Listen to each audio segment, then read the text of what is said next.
What sayst thou to me now? Speak once again. Beware the Ides of March. My late grandfather always hated March. He used to say after the month had passed that since he survived March, he'd live another year. I'm still surprised he didn't die in March. We used to joke that he must have been a reincarnation of Julius Caesar. He is a dreamer. Let us leave him. I think my grandpa did believe in reincarnation. There was this story he told from back when he was a kid about this boy who was injured in the school gym.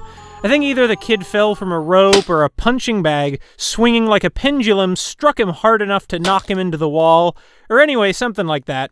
The boy was unconscious, and when he woke back up before a doctor came, he claimed to have seen visions of his past life as, if I remember right, a pilot who died in World War I.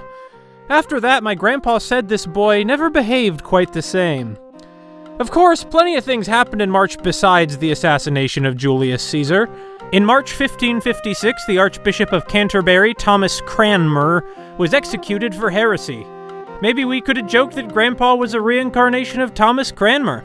The Spanish flu pandemic, similarly to our own pandemic 100 years later, began in March 1918.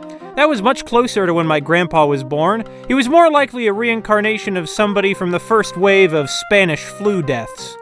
I also hear that penguins had a hell of a March, and the dungarees didn't fare much better.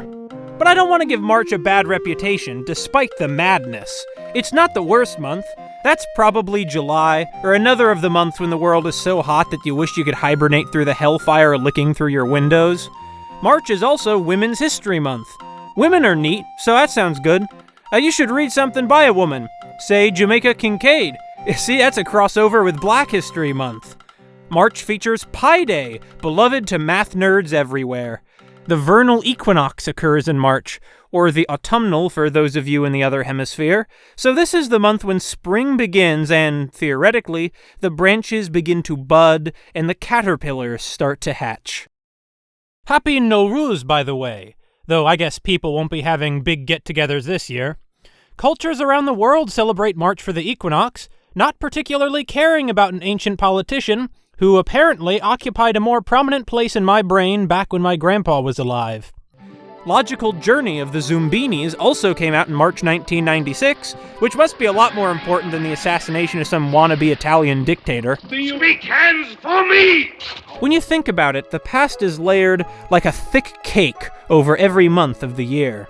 Utah Phillips told an anecdote where some guy he knew said the past was gone and irrelevant, and so Utah picked up a rock and said, "This rock is older than any song you know, so how about I drop it on your foot and you tell me if it's gone?"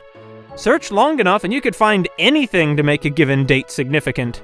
February is Black History Month, and has Valentine's Day when the courageous can give candy to their crushes. It's also when the Mongols finished destroying Baghdad in 1258, which is either a good thing because the destruction ended, or a bad thing because Baghdad was destroyed with thousands dead and so many books and artifacts gone. April as April Fool's Day. In Japan, it marks the end of summer holidays. It marks the release of the original Nier, also known as the best thing on the PS3, and it's when the Canterbury Tales take place. But sadly, April is also when Alfred Dreyfus reached the Devil's Island and when Martin Luther King Jr. was assassinated. Yeah, there are layers of time. Since it ended up being February that killed my grandfather, maybe March is okay. Et tu, brute.